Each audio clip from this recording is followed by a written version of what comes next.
Hey everybody, here's a question that recently got submitted. A friend of mine is thinking about starting an OnlyFans account. How can I help her understand that this is not a good idea?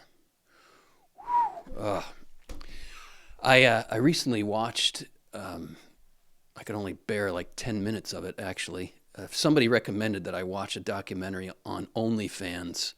I didn't really know much about what this whole OnlyFans phenomenon was. Somebody said, you need to know. Here's a documentary. Watch this. I could barely stomach it. I bore about 10 minutes of it, and then I just turned it off and went into some deep prayer and intercession. It's just another sign of the pornographic world in which we live, that this is our frame in which we understand ourselves, our bodies, our sexuality. If you don't know, OnlyFans is an app or a site where you can sell yourself pornographically, and you can get a bunch of fans who follow you, and they pay you to show them your body and do all kinds of things on camera. And yeah, there are some people who are making a lot of money doing this. It's just a new way through modern technology really to prostitute yourself.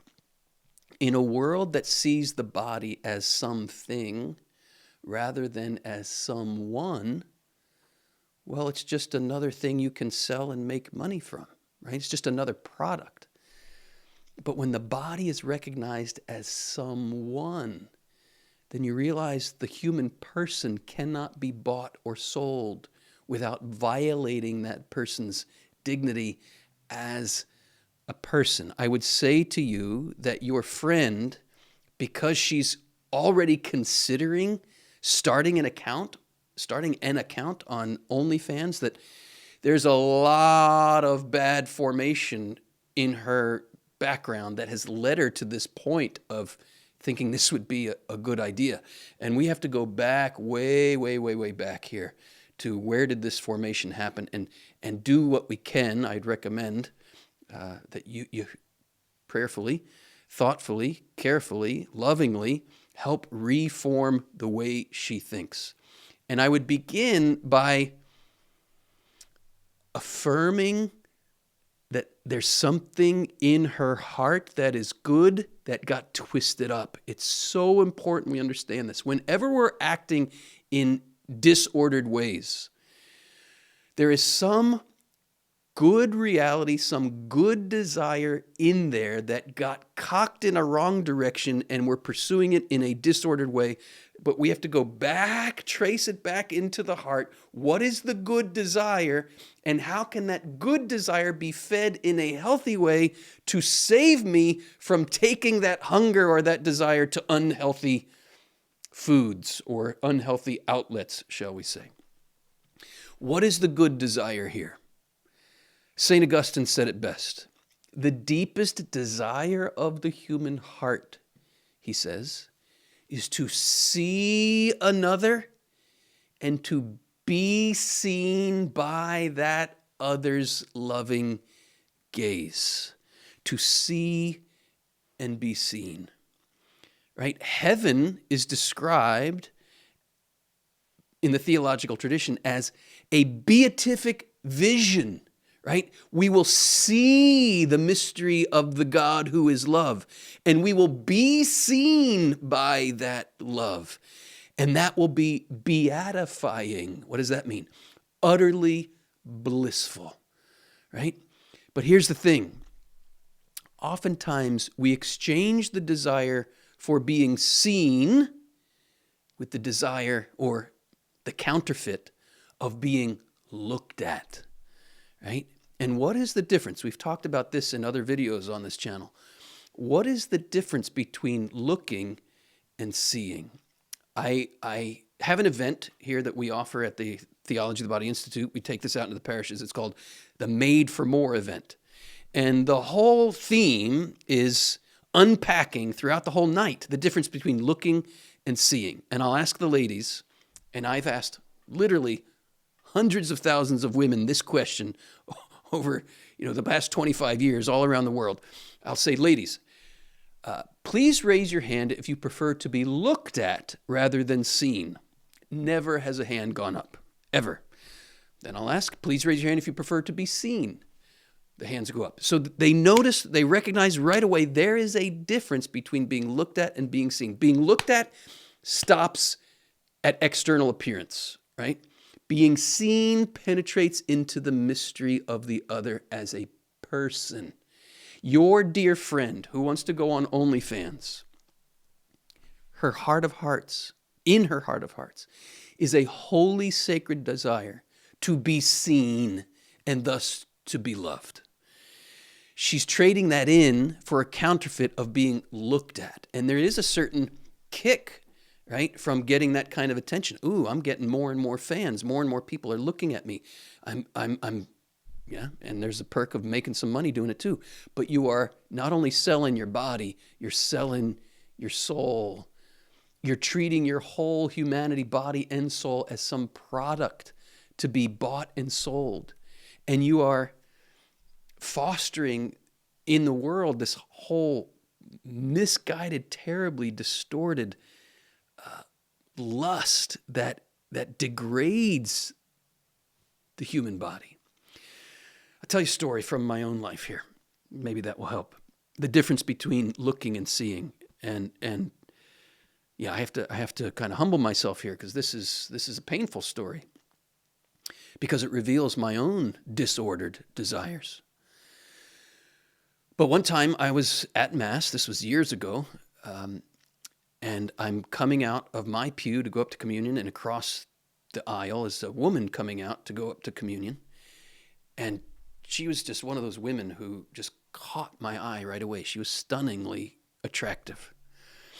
I don't know about you, but I've talked to a lot of people who have some real sexual temptations in the communion line. And I'm wrestling with how attractive I find this woman.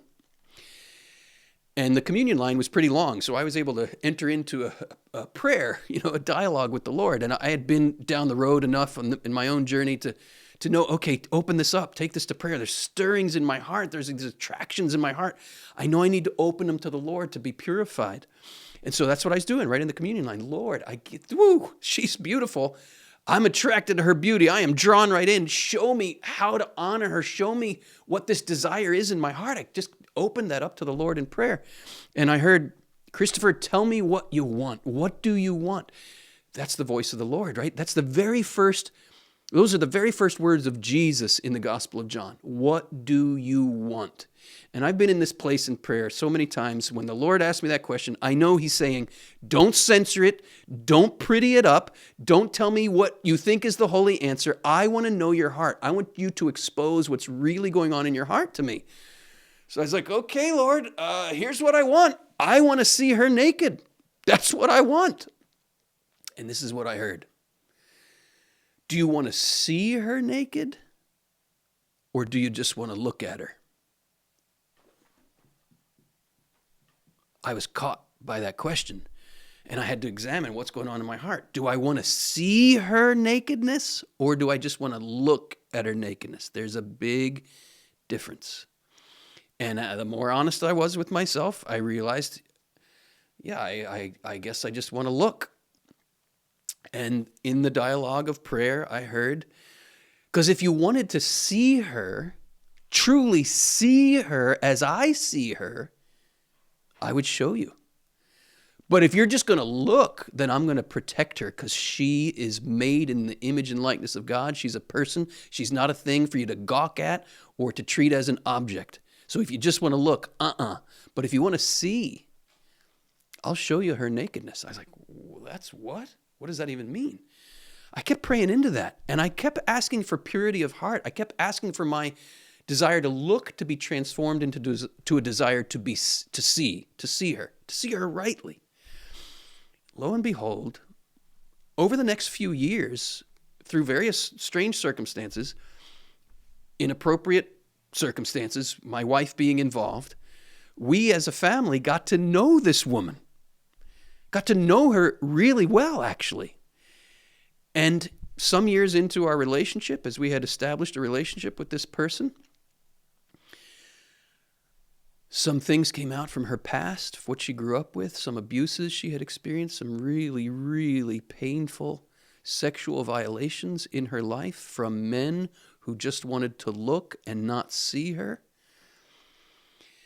And I got to a place in my relationship, again, in appropriate boundaries, appropriate circumstances, my wife being involved, where I realized, oh my gosh, years later, like I had almost forgotten about that whole thing all those years earlier.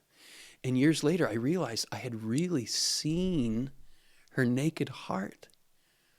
I had seen her naked heart. And I learned how to love her naked heart and pray for her in her vulnerable, naked places, if you will.